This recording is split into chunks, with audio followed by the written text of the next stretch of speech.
Ingeniero Pita, quisiéramos ante todo conocer qué es lo que está sucediendo con el Consejo Nacional Electoral, con la delegación aquí en la provincia de La Suay, que ha sufrido cambios a partir del día viernes, cuando el economista Jorge Harris lo dirigía, fue reemplazado en una forma un tanto extraña y sorpresiva por el abogado Gonzalo Valencia Arévalo y posteriormente por el señor Teodoro Maldonado. Eh, Muy pocas explicaciones se han dado y ha habido mucha especulación sobre el tema. Importante conocer su punto de vista. Bueno, en realidad esta es una situación que también nos sorprendió a nosotros, los consejeros de minoría, por llamarlo de alguna manera, al doctor Verde Soto y a mí. Como antecedente hay que fijar el hecho de que cada uno de los consejeros tiene responsabilidad en supervisar la gestión de las diferentes delegaciones. Supervisar la gestión significa mirar que las cosas se vayan desarrollando normalmente y en una forma eficiente y transparente. Hoy estamos ya en temas de lo que es la organización del proceso electoral. Obviamente hay que ponerle muchísima atención a los aspectos de la logística, ¿verdad? De la carpintería del proceso, que es el trabajo de los directores de las delegaciones. Bien, la provincia de La Suay estaba dentro del ámbito de la responsabilidad del doctor Luis Verde Soto. Y como un acuerdo desde el inicio de nuestra gestión, cada uno de nosotros recomendaba el nombre de un director, de tal manera que tenía la confianza en esa persona, en su desarrollo, en su gestión, en su profesionalismo. Abruptamente, contra toda norma, contra todo acuerdo, por llamarlo de alguna manera, sin aviso previo, la mayoría tomó la decisión, efectivamente, el viernes de la noche, de reemplazarlo al doctor, al señor Harris, sin explicaciones en ninguna clase, faltando e irrespetando un acuerdo, y respetando el hecho de que el señor Harris tenía mucha experiencia y había liderado en una forma muy eficiente el último proceso electoral, y respetando este acuerdo que, como ya le mencioné antes, existía. De tal manera de que, obviamente, el doctor Verde Soto y yo estuvimos en total desacuerdo, en una forma muy ácida, si se quiere, reclamábamos por esta decisión, pero el peso del voto de la mayoría, que no es primera ocasión, en el cual sentimos que ese peso es el que determina qué se hace o se deja de hacer, pues lo reemplazaron. Lo reemplazaron con una persona que más tarde dijo no acepta, no acepto. Pero no creo que alguien haya propuesto su nombre sin que hayan previamente conciliado. Claro, no aceptó porque hubo mucho ruido alrededor de esto en la provincia de La Suay, en la ciudad de Cuenca, y entonces este caballero dijo, yo ya no quiero el puesto, ¿verdad? Lo que han hecho ahora es poner un reemplazo, es un funcionario de carrera, un buen funcionario, eficiente, que lo que ha asumido es temporalmente la responsabilidad. Temporalmente, es decir, que no es un nombramiento definitivo. Así es, así es. Pero dadas las cosas y dado el irrespeto que ya existió, no me extrañaría que esa mayoría decida en algún momento dado poner a alguien de su confianza. Que ese es un tema que está dentro de la conversación que estoy seguro usted quiere tener con nosotros. Hay muchos cambios que nos llaman la atención, que a 100 días del proceso electoral, pues se den, ¿verdad? Yo considero que es muy aventurado el estar cambiando gente con experiencia y nombrando personas que recién entran a enterarse, ¿verdad? Esto en una organización de un proceso puede resultar muy grave y en peligro, obviamente, de la eficiencia. El consejero Verde Soto ha hablado de un hiperpresidencialismo. ¿Son estas decisiones tomadas por la señora presidenta? El hiperpresidencialismo se muestra en el hecho de que la norma establece que la máxima autoridad de la institución es la presidenta en términos de los asuntos administrativos, financieros, económicos, ¿verdad? Pero eso no significa en términos de organizar un proceso electoral. Este es un cuerpo colegiado, somos 5 personas. Entonces, lo lógico es pensar que somos los 5 los responsables de llevar adelante la gestión de un proceso. Pero eso no se ha dado. El hiperpresidencialismo significa que doña Diana ha asumido en sus hombros la responsabilidad de distribuir responsabilidades en función de los acuerdos que ella ha conseguido llegar con esta mayoría. Hoy en temas de presupuesto, por ejemplo.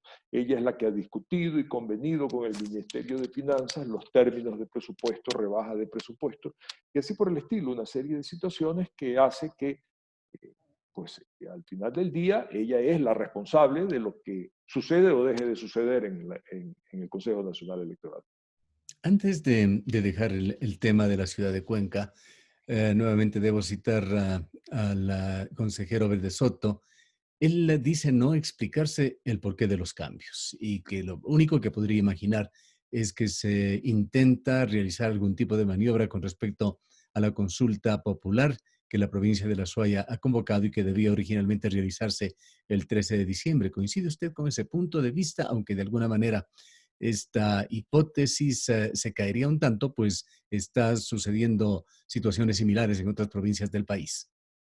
Bueno, son hipótesis especulativas, ¿verdad? Cuando uno trata de encontrar una justificación de estas cosas y no las encuentra razonables, el sentido común no se ha aplicado, uno comienza a elucubrar el hecho de que quien, por ejemplo, estaba propuesto y que no aceptó al final del día o no se posicionó como director de la delegación, se hablaba de que tenía relaciones con ciertas posturas de carácter político. Y eso también se ha dado en reemplazos de otras provincias, que de alguna manera tienen que ver con simpatías, afectos, afinidades de carácter político de quienes están tomando las decisiones. Y me estoy refiriendo que cuando son decisiones de pleno, son los tres consejeros de mayoría. ¿Cómo mira usted el futuro del Consejo Nacional Electoral? No me refiero exactamente de aquí a las próximas elecciones, sino a la organización de cómo debería funcionar. En Ecuador se han experimentado varias cosas, incluso hubo este periodo de transición provocado por el doctor Julio César Trujillo, que lo dirigió el doctor Gustavo Vega, que pretendía justamente depurar las cosas y hacer que este organismo funcione mejor. Se ha intentado que este organismo sea un organismo colegiado con cierto equilibrio de los distintos partidos y tendencias políticas de Ecuador. Se ha intentado también darle cierta independencia al organismo. Al momento no se tiene exactamente ni lo uno ni lo otro, pero lo cierto es que es un organismo que en el balance no da confianza a los ecuatorianos y eso se puede evidenciar en encuestas. Mire, usted dice bien, no más allá del 10% confía en la gestión del Consejo Nacional Electoral. Lamentablemente una función como esta, un cuerpo colegiado como este, está integrado por seres humanos y los seres humanos no somos perfectos, ¿verdad? ¿Y cómo escoger a las mejores personas? Pues no tengo ni idea. Yo puedo creer que el concurso que se hizo fue bien intencionado, se establecieron condicionamientos, pero las personas al final del día no responden pues al desafío. Comienzan a actuar ya diferente a como se juran y van y se golpean el pecho y dicen yo defiendo la Constitución, yo soy un hombre de principios y valores, pero en las decisiones se demuestra que no hay tal. Pero en respuesta a su pregunta, yo fui parte de la función electoral cuando las 7 organizaciones políticas más votadas del país la integraban, es decir, en la época antes de esta supuesta despartidización, porque yo le recuerdo que durante toda la época del gobierno anterior, el gobierno correísta, los consejos nacionales electorales estaban formados por gente que era obediente de una línea política definida desde la presidencia de la República. Hoy no hay tal, pero tenemos los conflictos que tenemos. Cuando éramos representantes de 7 organizaciones políticas, pues yo estaba en la provincia del Guayas, como que había más control entre una posición y otra. 5, 3 hacen mayoría. Claro, conseguir una mayoría de 4 entre 7 es un poco más complicado. Yo sí creo que en esa época había un poco más de transparencia y eficiencia. Así que yo no descartaría, desde mi punto de vista, que ese escenario era mejor que el actual. Hay temas de interés nacional que se están ventilando en estos días. Uno de ellos es la calificación de candidatos y particularmente a la presidencia de la República. Entendemos que hasta el momento 13 opciones, 13 binomios han sido ya calificados y hay por lo menos otras dos, las del señor Arauz y Rabascal y la de Juntos Podemos, que aún se encontrarían en el proceso de decisiones. ¿Qué es lo que van a pasar con estas dos candidaturas y son estas ya las últimas que podrían eventualmente ser consideradas? Todas estas candidaturas han venido pasando por las diferentes instancias que están contempladas en la ley. Primero se tiene que proceder a una inscripción, hay un proceso de impugnaciones cuando alguien quiere impugnar porque considera que hay alguna razón para impugnar una candidatura, de tal manera que terminan, si no hay impugnaciones, pues se declara que están en firmes dentro de los plazos que está contemplado en la ley. En el caso específico de estas dos organizaciones políticas al final, perdón, previamente hay unas organizaciones que están todavía pendientes de ser aprobadas porque han tenido que subsanar requisitos que están contemplados en la ley. No hay nada grave, pero que tiene que subsanarse. Estas dos últimas organizaciones políticas eh, están a nivel de tribunal contencioso electoral, que es el que se tiene que pronunciar sobre hechos que han sido impugnados por organizaciones políticas respecto a la legitimidad o no de las candidaturas propuestas.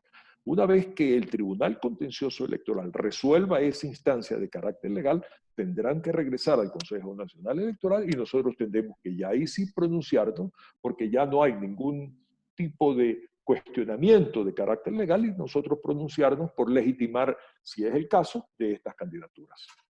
Un tema, ingeniero Pita, que resulta un tanto engorroso incluso el tratarlo en los medios de comunicación porque nos compete. Esa situación tan extraña, tan injusta que se ha dado con los medios de comunicación, que de alguna manera, obligados a llevar adelante campañas electorales, no han sido objeto de pago. Una cifra de entre 25 y 30 millones de dólares se debe a los medios de comunicación, cuando estamos justo en estos días ya en una convocatoria nuevamente de medios de comunicación que se ofrecen como canales para la nueva campaña electoral. ¿Qué es lo que pasó con esto? ¿Qué salidas va a tener aquella deuda? Bueno, en primer lugar es lamentable esta situación y es injusta por lo demás, porque dice muy bien, eh, la norma establece que los candidatos no pueden hacer publicidad en medios, entendiéndose medios por prensa, radio, televisión y pancartas, porque el Estado asume ese costo.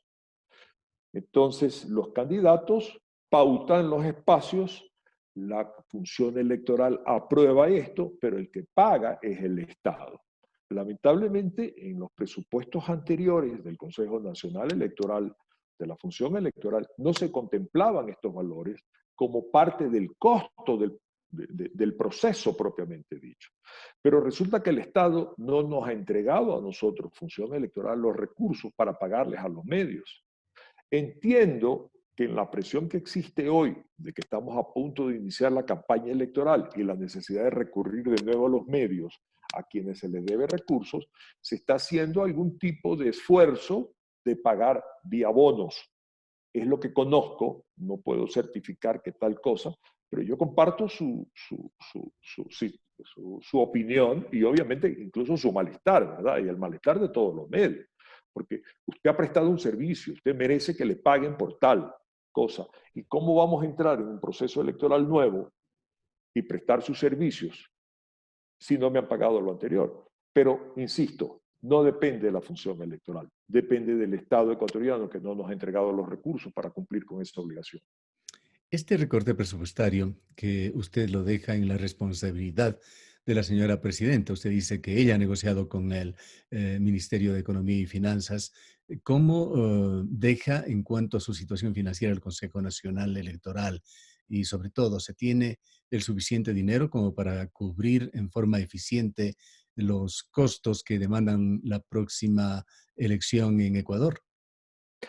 Primero hubo un presupuesto de 114 millones que fue aprobado por la mayoría. Mire usted que yo vuelvo a insistir en esa expresión, porque Verde Soto y Pita votamos en contra, porque encontrábamos que ese presupuesto que fue puesto en nuestro conocimiento no tenía la sustentabilidad, la razonabilidad, los elementos para poder llevar a conclusiones respecto a la idoneidad de los gastos que estaban propuestos, 114 millones de dólares. Ahí vino todo el tema de la negociación que la señora Presidenta en su hiperpresidencialismo, como usted lo mencionó hace un momento, o en su responsabilidad, o entendiendo que esa es su única responsabilidad y que nosotros no teníamos nada que hacer al respecto, ha negociado con el Ministerio de Finanzas. Y se ha allanado. El presupuesto hoy día es un 27%. ¿Alcanza? Yo hoy, aquí y ahora, no le puedo decir si alcanza, porque recién ayer en una reunión de carácter técnico nos hemos encontrado los nuevos valores y hemos pedido los análisis pertinentes respecto a mirar, insisto en esa expresión, sustentabilidad, razonabilidad, ¿verdad? ¿Cuáles son cómo es comparado este presupuesto con el del 2017, que fue un proceso de elección de presidente, para poder ir mirando si efectivamente con eso vamos a alcanzar.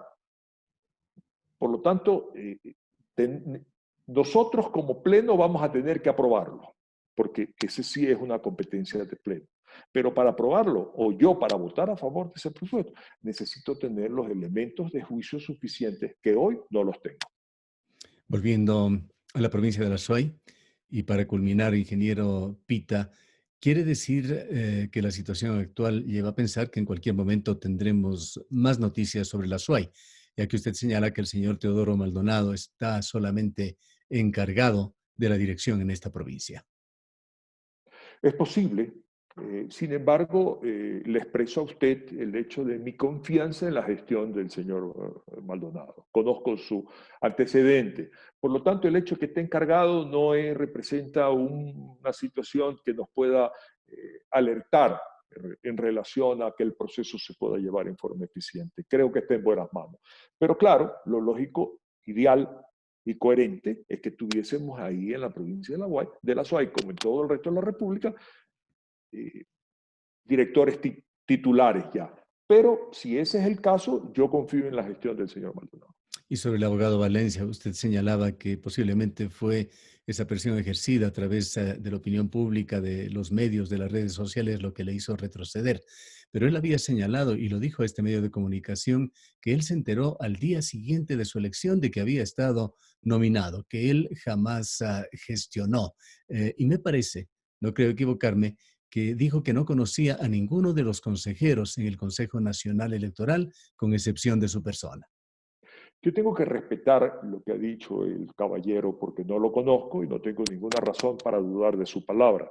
Pero si tal es el escenario, me preocupa muchísimo que un pleno de la función electoral, el Consejo Nacional Electoral, se permita remover una persona sin razón ninguna que ha sido eficiente en su gestión y proponer un nombre sacado del sombrero sin haber consultado previamente, me parece un paso muy audaz como para que la mayoría haya tomado tal decisión sin haber conciliado primero. Pero respeto lo que el señor Maldonado, ¿verdad? ¿Cómo se llama? Perdón, Valencia. Valencia ha dicho, y no tengo por qué dudar. Pero entonces, si eso es así, comienzo a mirar es al otro lado, a la función electoral, y digo, ¿cómo es que ustedes hacen las cosas? Pues? Porque yo no voy a proponer a alguien que no he conciliado, que no he conversado, que no le he propuesto, que tengo su currículum y su hoja de vida para poner un cargo de tan alta responsabilidad. Me parece que algo no está funcionando en esto, o algo no me hace clic a mí en la cabeza todavía. Bien, le agradecemos mucho por habernos atendido. A sus órdenes siempre. Buenas tardes. Declaraciones del ingeniero Enrique Pita, él es vicepresidente del Consejo Nacional Electoral.